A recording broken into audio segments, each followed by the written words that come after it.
Welcome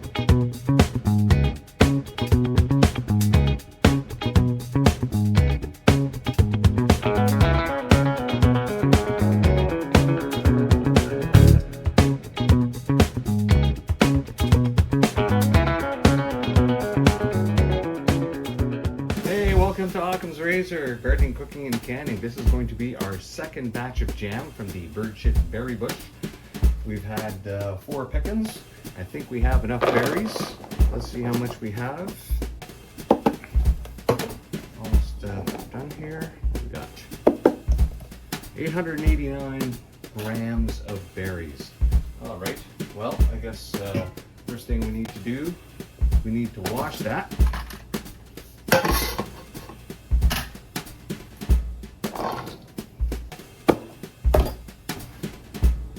Wash those berries, let them soak.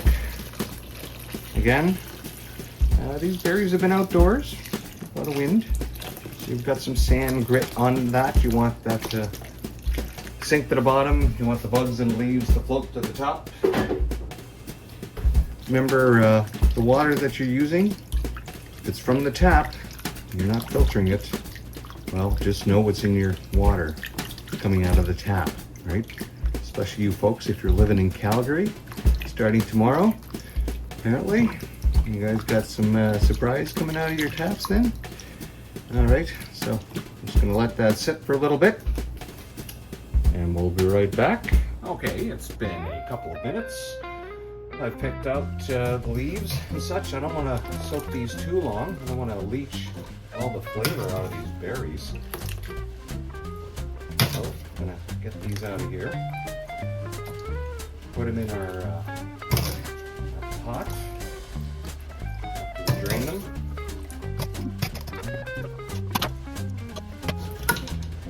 There's our berries all nice and washed. We'll just put them in the pot. Now, I guess we will weigh our sugar. All right, now let's measure our sugar. So that was 889 grams. Certainly not going to go past 440 grams of sugar. Oh God, this sugar. I got this whole sugar bag here up in the cupboard. How often I use sugar. And it's got a leak in it, so it was in a plastic bag. So here we go. Get that sugar out of here.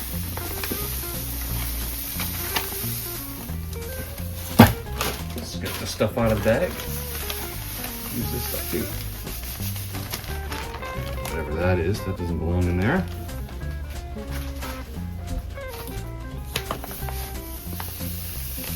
Oh my goodness, is this going to be like 4 cups?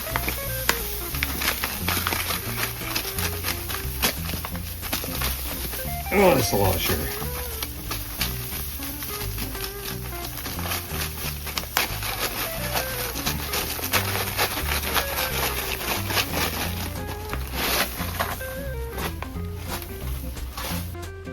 What a mess.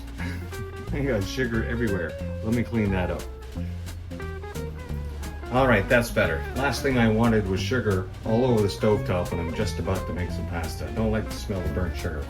All right, so over 800 grams of sugar, of berries, and about 400 grams of sugar.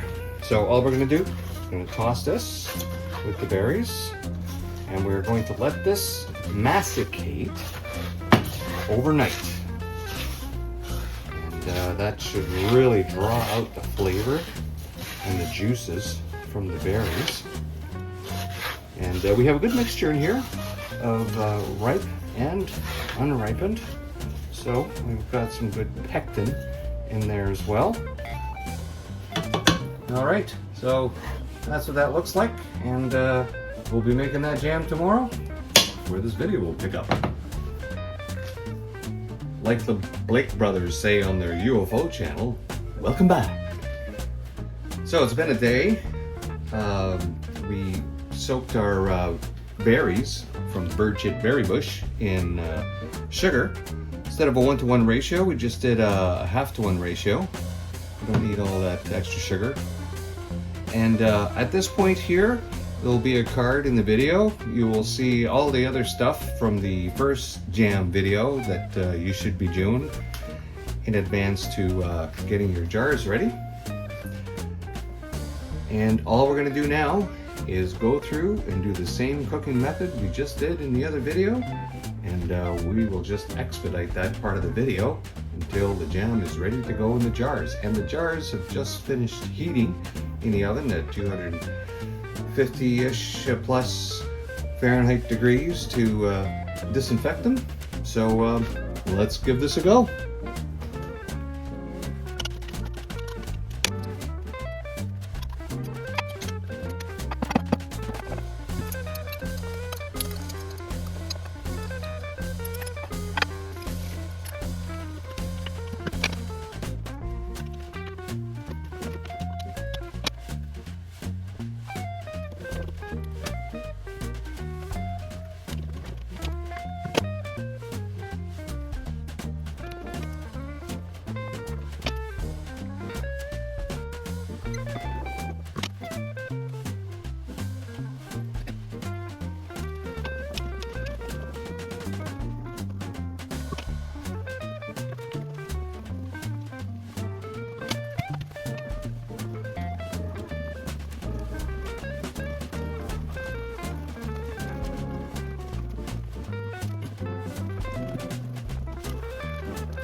All right, let's give this plate a try.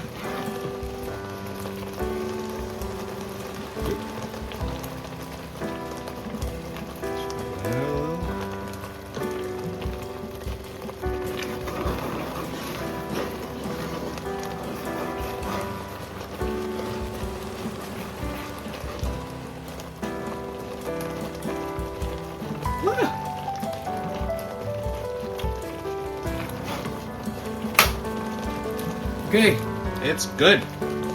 Oh, is it ever good? Delicious. Of course, how can it not be with all that sugar in it? All right, let's get ready to pour this in jars. We have our jar lifter, which we will need for canning. We have lids that have been sitting in hot soapy water, so all we will do is extract them out of the soapy water using the magnetic holder, give it a rinse under some hot water, and then put those on the jar once the jars are full. We have a clean ladle, and we will have a clean funnel.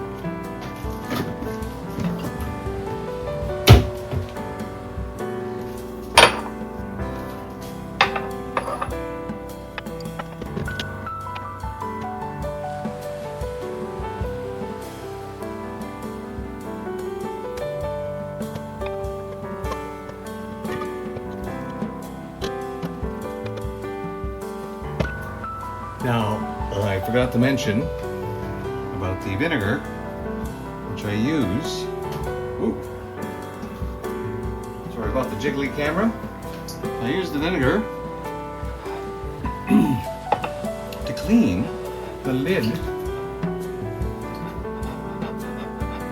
connection to the rim and make sure there was no residue from the jam. Increase the success of lid sealing, and it'll be your last chance to see if you have a nick like I just found on this one right here. Fortunately, I have another jar here that's not completely full, so we're just going to still have 3 jars, and I'm still going to have a half jar left over for my own consumption, just to throw that jar out when I'm done with it, because it has a nick in it.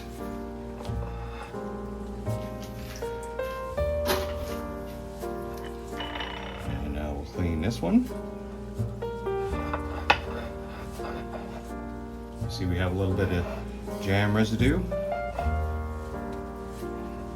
Oh! Careful now. And we're clean. I wasn't paying attention. I can't remember which jar I did first or last. There we go. All good to go. Now we'll get our lids on.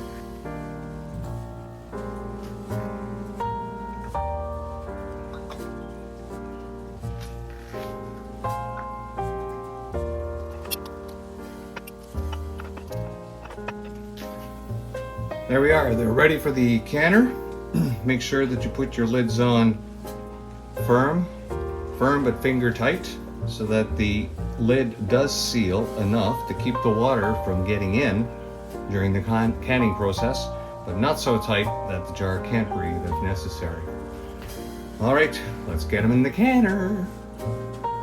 This is my canner.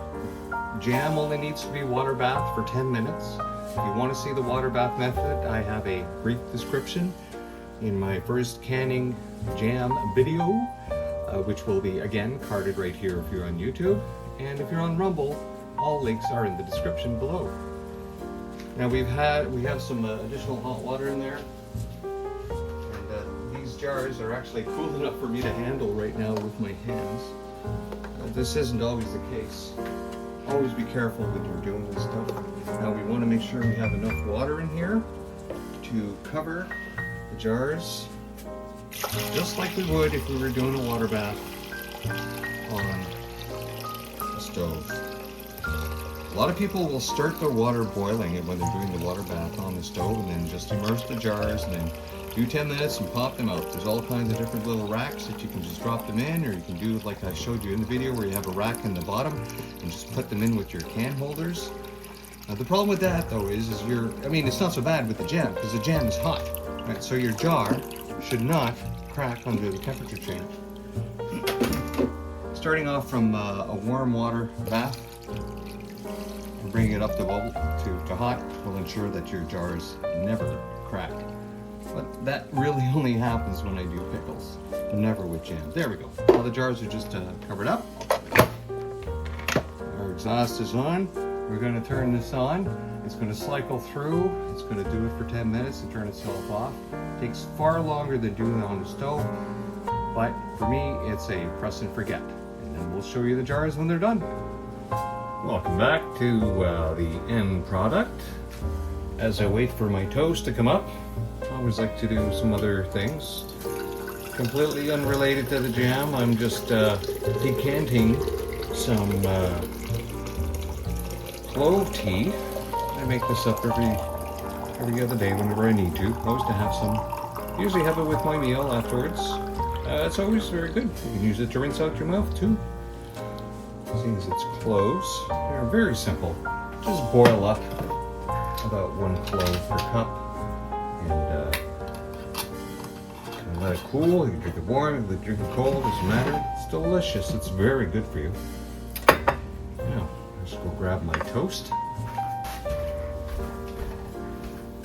Some very delicious homemade bread. And I should be able to see exactly what this end product is. First, let's put a little butter on my wonderful toast here. Just because, because I like butter. Butter is good for you, especially it's good healthy fat. Except maybe for the palm stuff they put in there. I wish they wouldn't do that. I wish we could just get like regular butter, but they're so infatuated making sure that it stays hard on the counter. All right. So, wow, look at how thick this has become. Look at the, oh my God, that's delicious. Look at this. Look at this. Oh yeah. Oh my God. Now, of course, it's very seedy. I mean, it's those kinds of berries. But, like, no pectin necessary at all. Like if you've watched the other jam video where we talk about the pectin, there's just so much natural pectin in here from the fruit itself that it's not even needed. Wow. Okay, next time I think we can try with even less sugar. But no, the next batch will be with maple syrup, and then the one after that again with less sugar.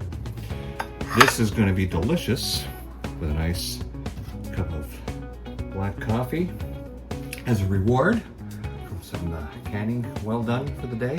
3 more jars to add to the inventory.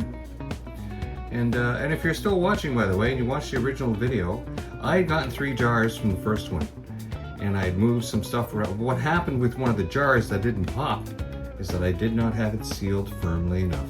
Some water got in, ingress during the cooking, made it a little saucy. So what I'm going to do with that other can is I'm going to reheat some of that jam and then put it in the middle of the next loaf of bread that I'm going to bake, and I'm going to find out what's going to happen.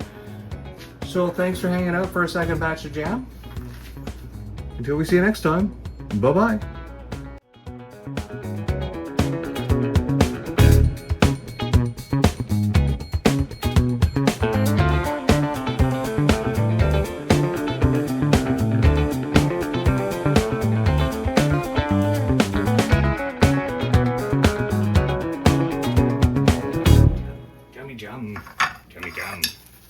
Chummy jam. Chummy jam. Chummy jam. Chummy jam. Jum jum. Chummy jam. Oh. Okay, chummy jam. Chummy jam. Chummy jam. Chummy jam. Chummy jam. Chum chum.